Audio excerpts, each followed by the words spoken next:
Eu queria que você abrisse a sua Bíblia no Evangelho de João, capítulo 17, e nós vamos ler a partir do versículo 1. Vocês já podem projetar o nosso slide.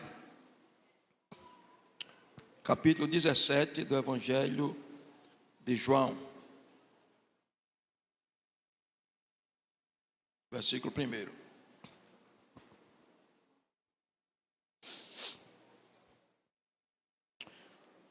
Se você quiser colocar para o pessoal acompanhar, a minha versão é a João Ferreira de Almeida, revista e atualizada.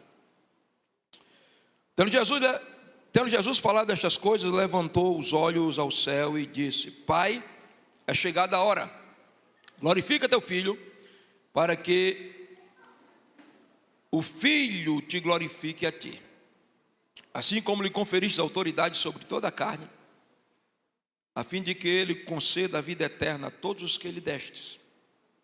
E a vida eterna é esta: que te conheçam a ti, o único Deus verdadeiro, é Jesus Cristo, a quem enviastes. Eu te glorifiquei na terra, consumando a obra que me confiastes para fazer. A glória glorifica-me, ó Pai, contigo mesmo, com a glória que eu tive junto de ti antes que houvesse mundo. Manifestei o teu nome aos homens que me destes do mundo, eram teus, tu nos confiastes e eles têm guardado a tua palavra. Agora eles reconhecem que todas as coisas me tens dado, que todas as coisas que me tens dado provêm de ti, porque eu lhes tenho transmitido as palavras que me destes, e eles a receberam e verdadeiramente conheceram que saí de ti, creram que tu me enviastes. Por eles eu rogo, não rogo pelo mundo, mas por aqueles que me destes, porque são teus. Vamos agora para o versículo 21. A gente ganha tempo. Eu vou expor praticamente todo o capítulo, mas vamos para o versículo 21. A fim de que todos sejam um, como tu és, ó Pai, em mim e eu em ti. Também sejam eles em nós, para que o mundo creia que tu me enviastes. Eu lhes transmito a glória que me destes, para que sejam um como nós somos. Eu neles e tu em mim, a fim de que sejam perfeitos na unidade, ou aperfeiçoados na unidade, para que o mundo conheça que tu me enviastes e os amastes como também amastes a mim. Meus queridos, nós estamos comemorando os 25 anos da INSEGEC São Bento, e a palavra-chave dessa festa é unidade. Ontem nós pregamos aqui sobre o corpo de Cristo, unidade e diversidade, e hoje eu quero conversar com os irmãos sobre unidade, a chave para novas conquistas. Diga comigo, pessoal, aqui: unidade, a chave para novas conquistas. Esse lado aqui: unidade, a chave para novas conquistas. Agora, olhe para o seu irmão e diga: eu estou unido a você.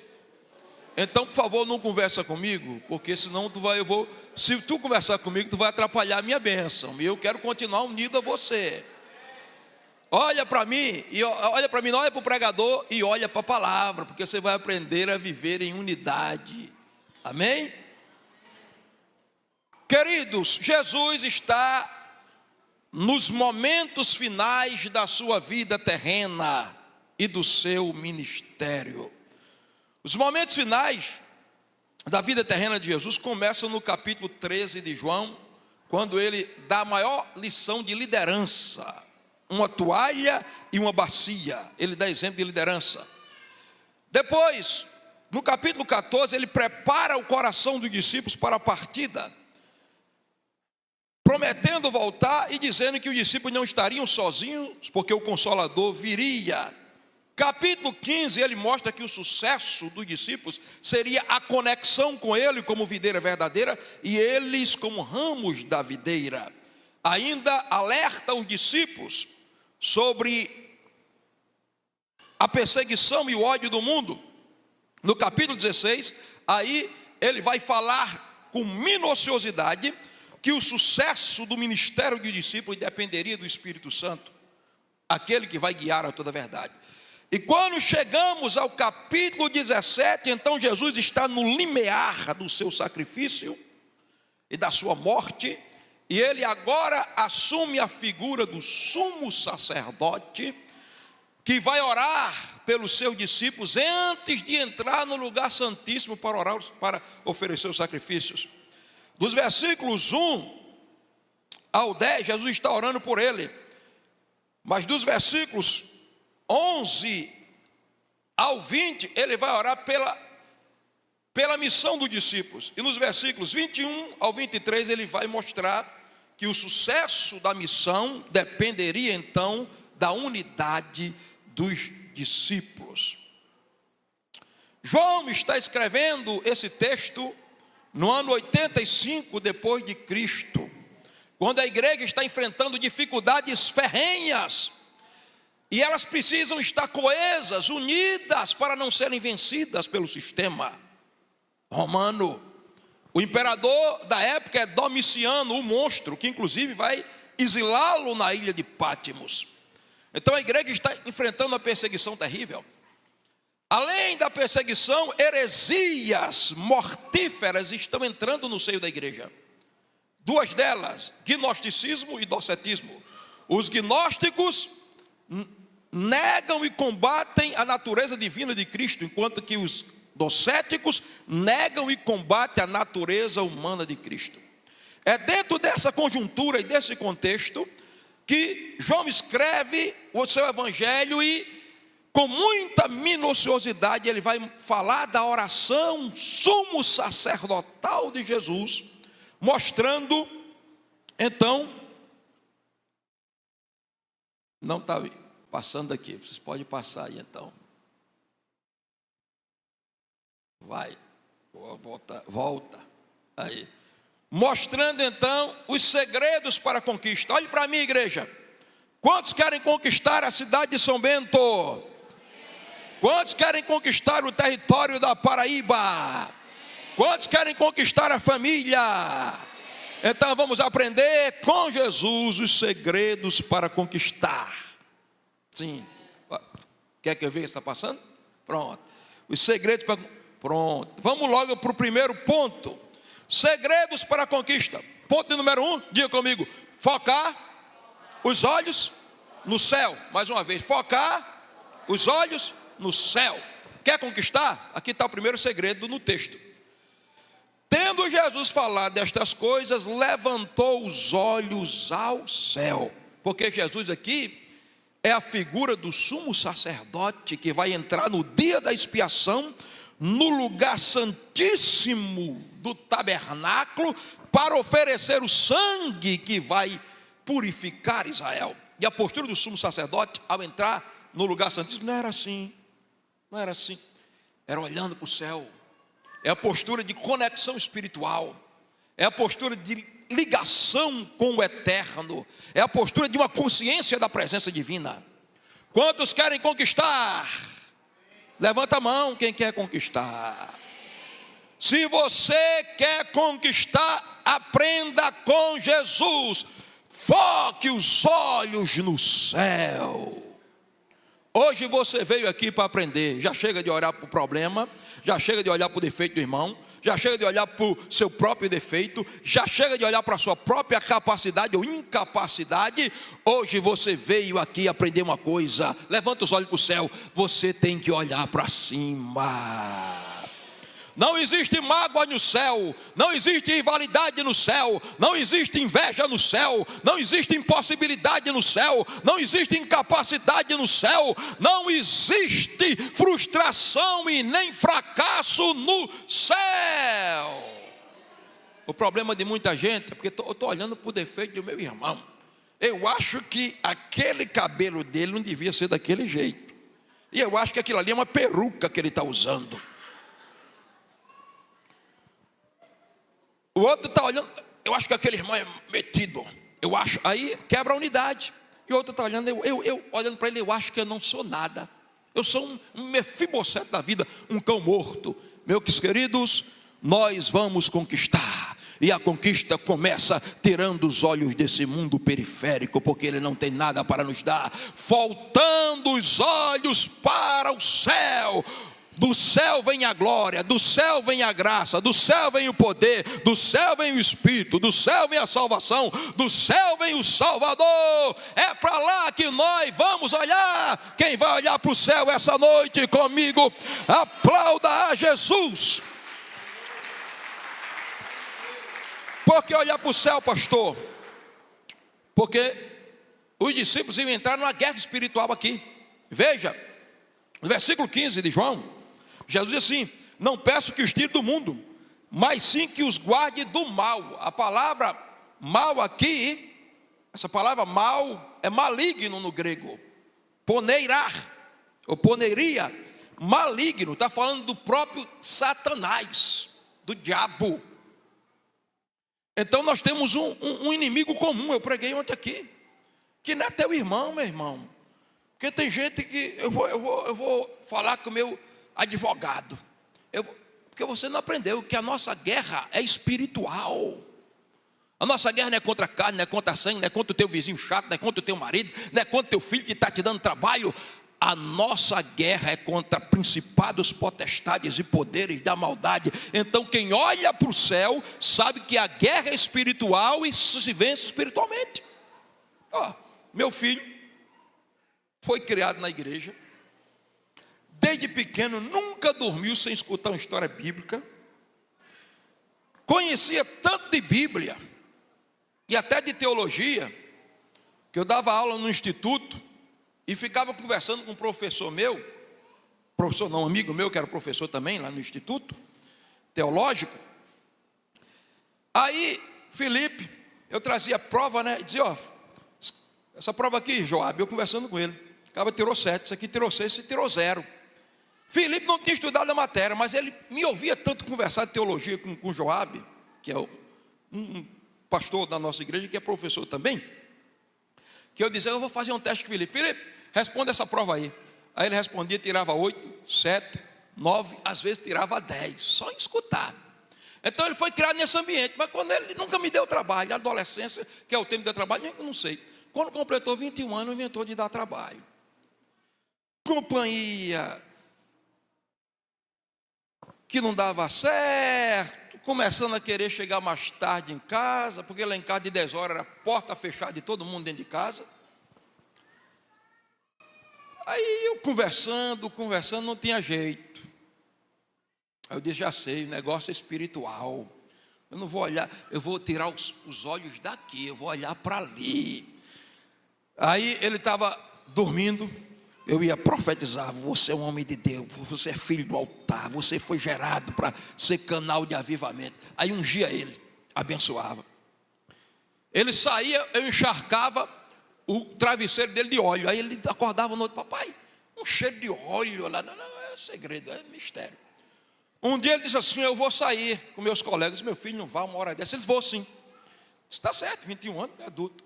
Quando ele dobrou a esquina, eu disse: Senhor, a tua palavra diz: tudo que proibir na terra será proibido no céu. Ligar ali é proibir, permitir. Tudo que permitir na terra será. Eu exerço a autoridade espiritual, eu proíbo ele de ir. Meu irmão, não passou 5 minutos, ele voltou. Disse: vai, não vai para a festa? Vai. Não vou mais não, pai, porque me deu um negócio ali, uma vontade de não ir. 6 meses de guerra espiritual. 6 meses depois, ele chegou sozinho, com a Bíblia debaixo do braço, sentou no primeiro banco da igreja, primeira cadeira da igreja, mudou da água para o vinho. Hoje é pregador do evangelho, muito bem casado, líder dos jovens da Insegec, em Luiz Eduardo Magalhães, porque a nossa guerra é espiritual. Espiritual. Eu sou gritador assim mesmo, isso é o costumando. Eu já vi que o pastor Cícero é mais calmo, né? Cada um tem um jeito, um é olho, outro é mão, eu sou boca e garganta. Guerra espiritual, irmãos. O ataque espiritual. Então a unidade exige espiritualidade. Quem é carnal jamais aprenderá o princípio da unidade. Mas quem é espiritual, irmão, quando o cara pisa no dedão do pé dele, antes do camarada pedir desculpa, ele já pediu, me desculpa, meu irmão. Mas foi. Porque tinha um irmão que era assim, ele era tão parecido com Jesus, que um dia o cara bateu nele sem querer na moto, ele caiu. Aí quando ele caiu, ele disse: meu irmão, me desculpe.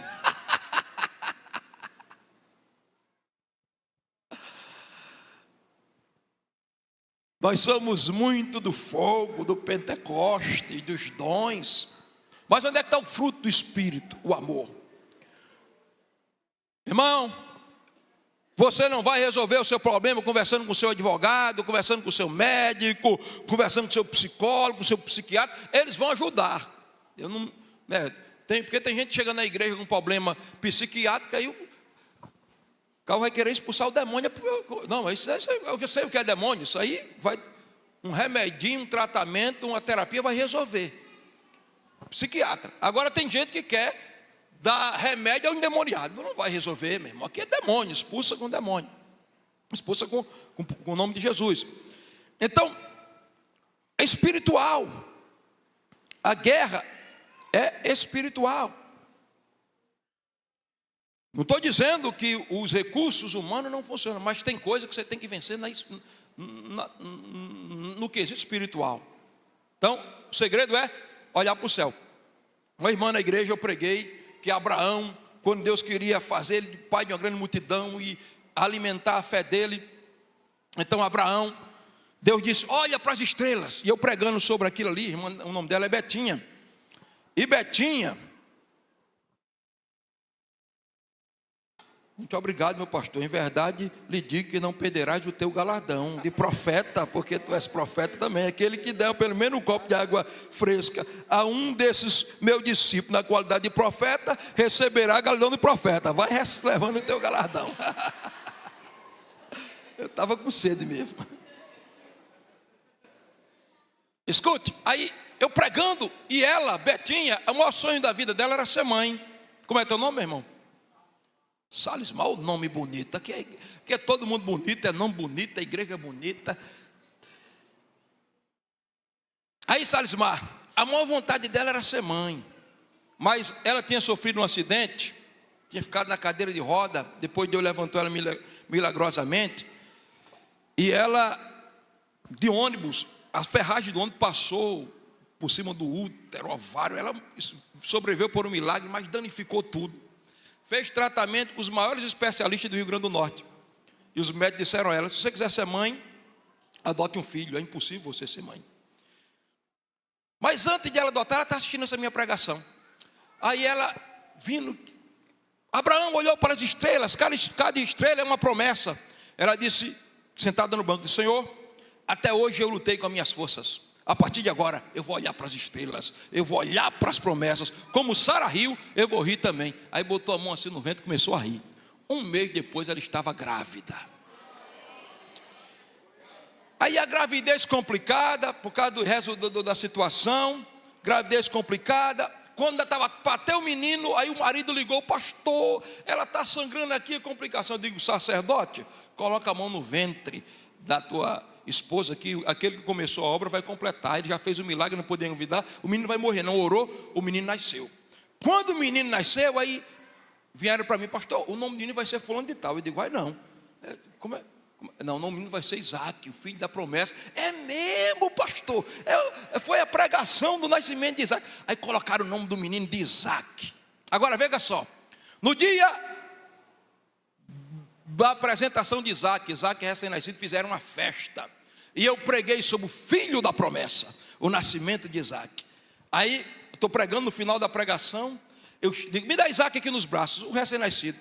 E botei Isaac no braço e comecei a dizer. Aí Abraão ia com aquele Isaac nos braços, e todo mundo olhava e dizia: o velho Abraão não estava caduco não, não é que ele tem um sorriso nos braços. Olha o Isaac nos braços de Abraão, o velho não estava doido não, tem um sorriso nos braços de Abraão. Quando eu disse isso, eu parei. O menino recém-nascido começou a gargalhar nos meus braços, bem alto para toda a igreja ouvir. Eu disse: vocês estão pensando que isso aqui é coincidência? Isso é um sinal de Deus. Vai vir uma unção de alegria tão grande nessa igreja que vocês nunca viram. Depois desse dia, 7 irmãs estéreis que não podiam engravidar, engravidaram, porque o segredo é olhar para o céu.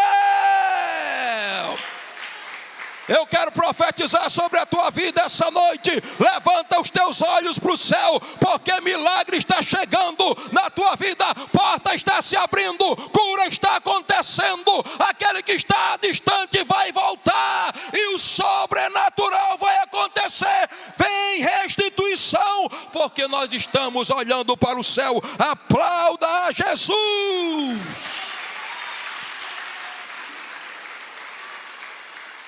Unidade espiritual, irmãos. Olhar para o céu.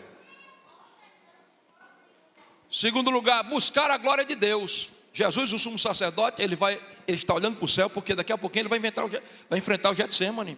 Ele vai enfrentar a cruz. Ele vai enfrentar o inferno. Ele tem que olhar para o céu. Mas outra coisa, olha o que Jesus vai dizer.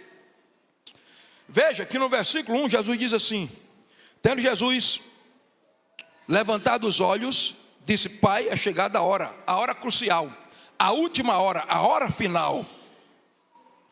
Glorifica o teu filho, para que o teu filho te glorifique a ti. Ele está pedindo que o Pai o fortaleça para enfrentar o Calvário, a cruz, porque nisso ele será glorificado. E qual o objetivo de ele ser glorificado? É glorificar a Deus. Há pessoas que estão buscando glória para si. Irmão, tem igreja, me perdoe, mas que você passa, até a foto do pastor está lá na placa da igreja. Tem igreja que aparece mais o nome do apóstolo, o nome do pastor, do que o nome de Jesus. E onde está a glória de Deus? O Espírito Santo não glorifica denominações, ministérios humanos. Todos aqui são vasos de barro. O Espírito Santo só glorifica o nome de Jesus. Porque onde as estrelas estão brilhando, não há lugar para o sol da justiça. Mas quando o sol da justiça está brilhando, o brilho das estrelas é ofuscado. E nessa igreja eu quero declarar o sol da justiça brilhando. Aplauda.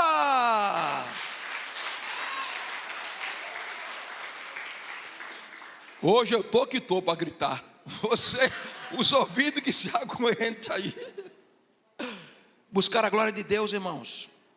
Veja, no versículo 4 ele continua: eu te glorifiquei na terra, consumando a obra que me confiastes. Havia uma obra. E toda vez que Jesus curava, ele não dava glória para ele era Deus, mas ele não dava glória para ele. Ele dava glória para Deus. Você está fazendo a obra de Deus esperando aplausos? Eu cantei aqui, o pastor nem disse que foi uma bênção, que foi poderoso. Eu dei um testemunho, o pastor nem bateu no meu ombro assim, disse: minha irmã, que bênção você é. Jesus não glorificava a ele mesmo. Quem está buscando a glória de Deus e fazendo a obra de Deus, não está preocupado com aplauso e nem com crítica, porque como diz a nossa apóstola Valnice, quem tem maturidade não se incha com os elogios, nem se abate com a crítica. Quem dá a nota é Deus. Nós estamos buscando a glória de Deus. Quando é que a igreja vai ser coesa, unida, forte, vai avançar, vai crescer, vai conquistar territórios? Quando ela estiver envolvida em glorificar a Deus, buscar a glória de Deus. Porque no versículo 22, Jesus vai dizer assim: ó, eu lhes tenho transmitido a glória que me destes, para que sejam um como nós somos um. Então é a glória da unidade, que eu chego já nela. Mas outra coisa, terceiro lugar, o segredo para a conquista, porque é a partir daqui, irmãos, que Jesus vai conquistar a minha e a sua salvação, na cruz e na ressurreição. E ele vai enviar os discípulos, depois da cruz e da ressurreição, para conquistar o mundo. E eles conquistaram. Nós estamos aqui por causa dele, porque eles foram. Mas ele está mostrando os segredos. Conhecer a Deus. Ele vai dizer que ele deu a vida eterna, Zoer, a vida da mesma qualidade de Deus. Deu a vida eterna aos discípulos. Ele vai dizer o que é a vida eterna. A vida eterna é essa: que te conheçam a ti, o único Deus verdadeiro, e a Jesus Cristo a quem enviastes. Segredo para a conquista é conhecer a Deus. Eu pergunto: você conhece a Deus? Pastor, o senhor não sabe, eu sou formado em 5 cursos de teologia. Conheço todos os compêndios de teologia. Eu já li Charles Hold, eu já li Strong. Eu sei o que é teontologia, cristologia, pneumatologia, angelologia, todas essas gias, até gia frita, eu já comi, eu sei de tudo. Não é isso que Jesus está falando, irmãos? Tem gente que conhece muito teoricamente na cabeça. A palavra conhecer aqui no grego é gnosksin. Gnosksin quer dizer conhecer na intimidade, conhecer plenamente, conhecer na experiência. E o senhor é contra a teologia, pastor? Eu não. Eu acho que nós precisamos muito de teologia na igreja. Eu sou contra de racionalizar a fé. Eu sou contra de pessoas cheias de filosofia e sem experiência com Deus, dizendo que conhece a Jesus. É conhecer na intimidade. Quem conhece ama como Ele ama. Quem conhece perdoa como Ele perdoa. Quem conhece vive como Ele vive. Quem conhece tem intimidade com Ele, ouve a voz dEle, anda com Ele e parece com Ele. Conhecer a Jesus é o segredo. Quarto lugar, deixa eu passar aqui, né? Estou passando aqui, os irmãos me deram aqui um... Gostei, né? Porque ninguém se perde. Segredo para a conquista, entrega total. Verso 10. Para conquistar a nossa salvação, olha o que ele diz: todas as coisas são minhas, e todas as tuas coisas, todas as minhas coisas são tuas, e todas as tuas coisas são minhas, e neles eu sou glorificado. Irmão, Jesus, para ser o grande conquistador, entregou tudo, sem reserva. Ele entregou o tempo, ele entregou as emoções, ele entregou a inteligência, ele entregou a força física, ele entregou a vida, ele verteu sangue. Tem gente que quer ter tudo de Deus, mas não entrega nada. O culto para ele é uma tortura. Tem uns que só vem a mulher arrastando, só falta pegar pela orelha, sai para o culto sim. Não sabe o que é entrega. Quer conquistar? Começa a entregar hoje. Teu dinheiro tem que ser primeiro dele do que teu. Teu tempo tem que ser primeiro dele do que teu. Tua vida tem que ser primeiro dele do que tua, porque dele, por ele e para ele são todas as coisas. Glória, pois, a ele eternamente. Amém. Quinto lugar, santificação pela palavra. Segredo para a conquista. Verso 11. Já não estou no mundo, mas eles continuam no mundo, ao passo que vou para junto de ti, Pai. Guarda-os em teu nome, os que me destes, para que eles sejam um, assim como nós somos um. E no versículo, eu vou logo para o versículo 17, ele vai dizer assim: santifica-os na verdade, a tua palavra é a verdade. Santificação pela palavra, segredo para a conquista. Mas no versículo 19, quando Jesus manda que os discípulos se santifiquem, que Deus os santifique pela palavra, porque o instrumento da nossa santificação é a palavra. A irmã contou aqui, achei tremendo aquele testemunho. Ninguém chegou para ela e disse: tira essa roupa, não sei que não. Foi a palavra que a constrangeu. Ela ouvindo a palavra, o instrumento de santificação. E o verso 19, interessante é esse aqui, ó, porque ele aqui é o sumo sacerdote. Aí o texto diz aqui, ó: a favor deles eu me santifico a mim mesmo, para que eles também sejam santificados na verdade. Que interessante, Jesus diz: Pai, santificas eles. O instrumento de santificação é a palavra. A palavra é a bacia de bronze, irmãos. Quer ver a igreja santificada? Joga água nela. O que é água? A palavra. Não é um conjunto de regras e dogmas humanos que vai santificar alguém. É a palavra de Deus. Agora, o que eu acho interessante, Jesus diz assim: por eles eu me santifico. Aí você santifica em que, Jesus? O Senhor é Deus, essencialmente santo. O que o Senhor vai se santificar? Porque aquele é o sumo sacerdote. E o sumo sacerdote, antes de entrar no Santíssimo, ele toma um banho. Agora, Jesus precisava se santificar? Não, aqui a linguagem é profética. Jesus está apontando aqui para Levítico 27. A doutrina da santificação e da santidade são duas coisas diferentes. Santidade é um estado, santificação é um processo. A igreja de Corinto era uma igreja que eu preguei ontem aqui, cheia de defeito e de problema. Mas Paulo, quando escreveu, disse: a igreja de Deus que está em Corinto, os santificados em Cristo Jesus. Santificado em Cristo Jesus, falava mal um do outro, era uma bagunça da culpa. Como que santificado? Porque Paulo e Jesus, quando diz eu me santifico, ele está tratando de Levítico 27. O que é que diz Levítico 27, pastor? O camarada chegava para o sumo sacerdote e dizia: está aqui esse copo. Eu quero que esse copo seja separado para Deus. Então eu vou lançar aqui um preço. E ele lançava lá 200 ciclos de prata.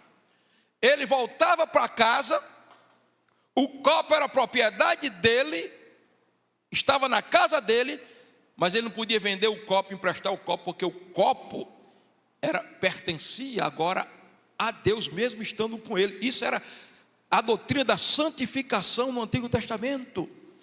Aí eu já passo para o próximo ponto, para explicar isso aí.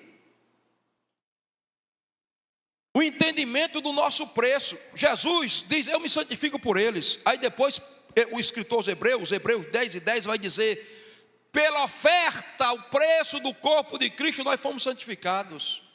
Ou seja, Jesus era o sumo sacerdote, lançando o preço do próprio corpo dele, dizendo: o meu corpo é o preço por ele. Eles não vão agora não, pai, eu vou entrar, mas eles vão ficar aqui, mas aqui eles serão teus, serão guardados do mundo, do sistema e do pecado. Deixa eu te dizer, você só é manchado se você quiser. Você só se corrompe se você quiser. Você só adultera se você quiser.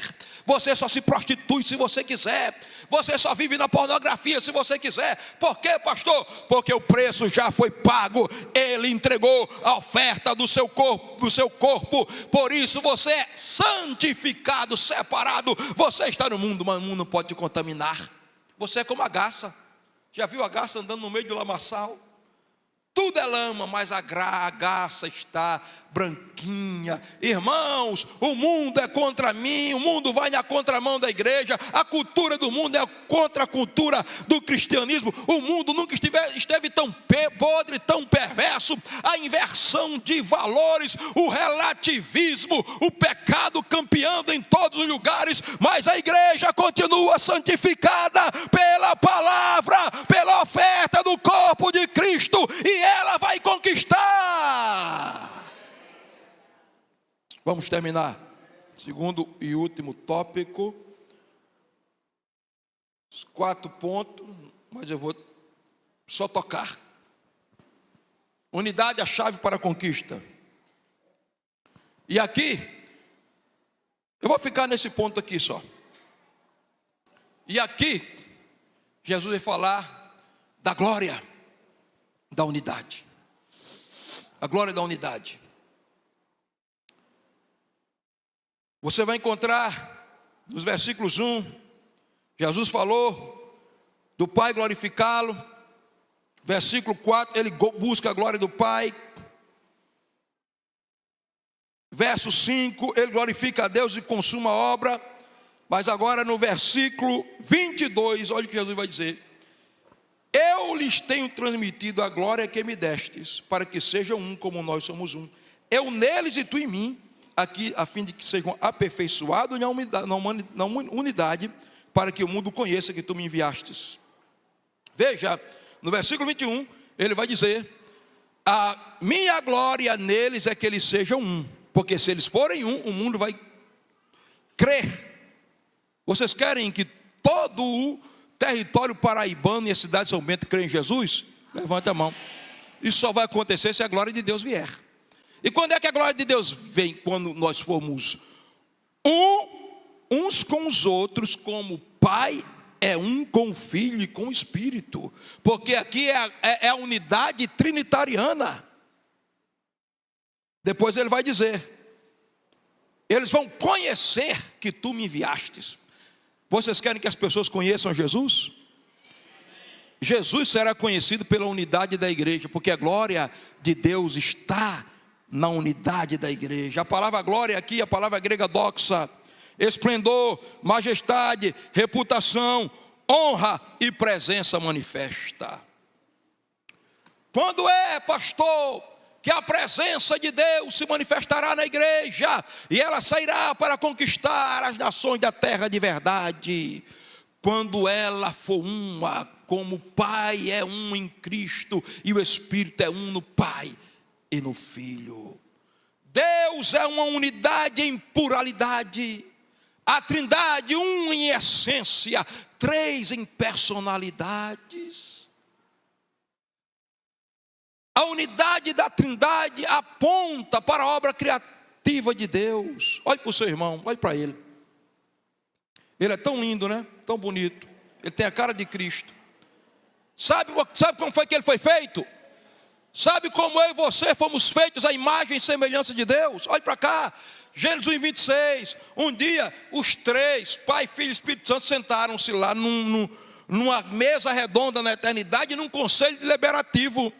E eles tinham criado já o universo. Agora vamos criar a obra-prima, a coroa da criação. Aí o Pai olhou para o Filho, que era a palavra olhou para o Ruá, o Espírito, e eles gritaram na eternidade: façamos. E o texto diz assim: disse Deus, plural, disse Deus, singular, façamos, plural, o homem, a nossa imagem e semelhança, plural.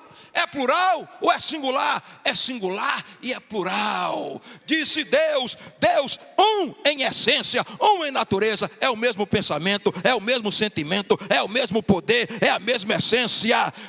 Façamos três em personalidade, primeira, segunda e terceira pessoa da Trindade, Pai, Filho e Espírito Santo, os três incriados, os três eternos, os três onipotentes, os três onipresentes, os três oniscientes, e foram esses três que fizeram eu e você imagem e semelhança dele.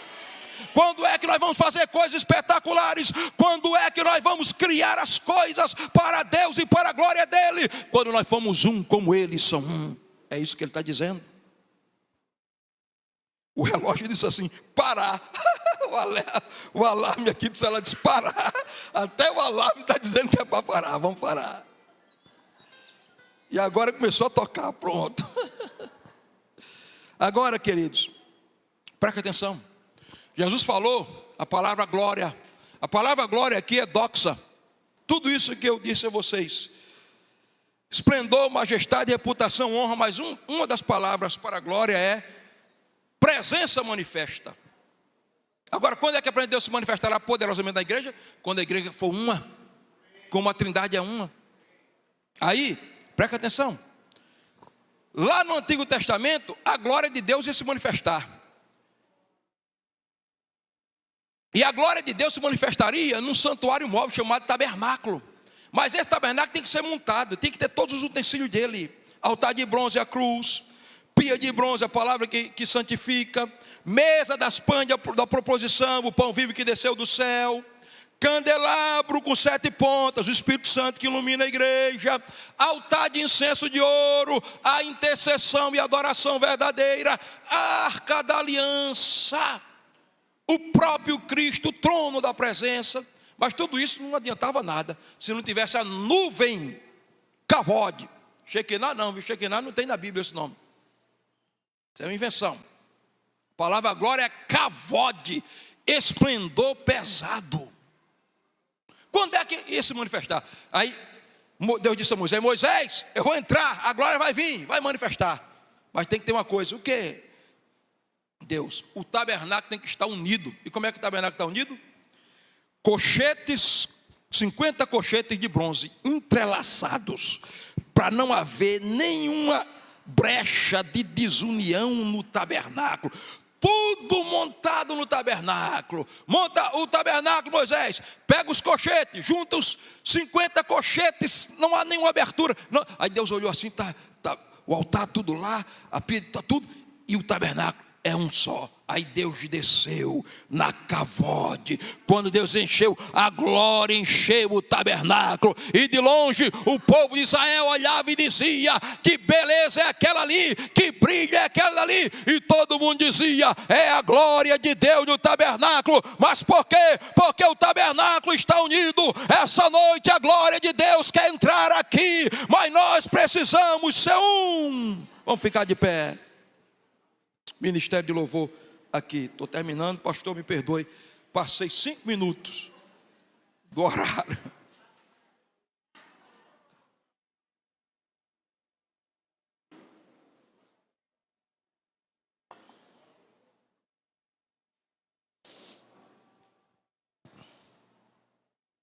Sabe por quê, irmãos?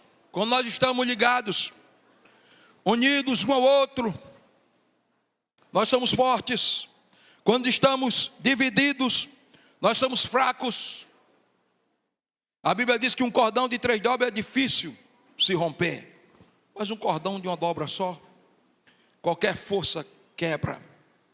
Deixa eu perguntar à igreja que está aqui: vocês querem ver a glória de Deus essa noite descendo aqui nesse lugar? Quando a glória de Deus vem, a cura, a batismo no Espírito Santo, a poder. Quem quer ver a glória de Deus? Então eu digo para você, irmão, eu sou um com você, meu irmão. Agora é o tempo de quebrar as barreiras, de pedir perdão, de se arrepender. Agora é o tempo de dizer: eu quero a glória de Deus na minha vida. Quem quer essa glória, levanta a mão. Vem bem para frente para a gente adorar junto aqui, todo mundo junto. Vamos cantar um hino de adoração agora, queridos. Que fale alguma coisa, se você souber aí, da glória de Deus, ou algum hino de adoração. Eu quero ver toda a igreja aqui na frente. Eu vou orar, estou terminando já. Mas toda a igreja vem aqui para frente, que nós vamos pedir a glória de Deus. Se você puder ficar aqui na frente, pegue na mão do seu irmão aí. Nós vamos ser os cochetes de Deus agora, unidos um ao outro, para vermos a glória de Deus invadir esse lugar. A glória da unidade. Em 5 minutos aqui, Jesus pode curar, pode batizar no Espírito Santo, pode fazer coisas tremendas, pode renovar o que Ele precisa. Ela disse que é o original. De um coração aberto e disposto, de um coração que diz assim: estou aqui, Senhor, eu quero ser um com o pastor, com a igreja, com o irmão. Eu quero avançar. Fecha os teus olhos, levanta a mão do teu irmão. Pode começar a cantar. Espírito de Deus, nós pregamos a tua palavra. A tua palavra diz: dê-lhes a glória que aqui me destes, para que sejam um, como nós somos um. E agora eu quero orar por essa igreja. Foi o Senhor quem disse na sua palavra: eu dei-lhes a glória que aqui me destes, para que sejam um. Doxa o esplendor pesado, a honra de ser lavados pelo teu sangue. Enquanto adoramos, pode começar a cantar. Eu te peço que o Senhor comece a curar agora fisicamente. Enquanto adoramos, comece a libertar. Enquanto adoramos, comece a renovar. Enquanto adoramos, comece a fazer o extraordinário. Toma direção. Espírito de Deus. Se você é batizado no Espírito Santo, levante a sua voz em outras línguas. Sem impedimentos, vai ser fácil, Meu Deus. A glória da unidade vai entrar nesse lugar essa noite. A glória da unidade. Comece a tocar com cura, milagres agora. Desata sobre nós, Espírito. ora bacana, feche seus olhos, levanta a mão do seu irmão e receba o poder de Deus na sua Na vida. presença do Rei. Vai, comece a tocar, a renovar agora. E declara a nova unção sobre essa igreja. O fôlego de vida. 25 anos, cafe a tua mão. Estamos aqui. O sopro divino de Deus. Tua presença me curou, fascinado estou. Espírito de Deus começa a se mover agora com cura. Abacana. Poder liberado. Espírito, te queremos,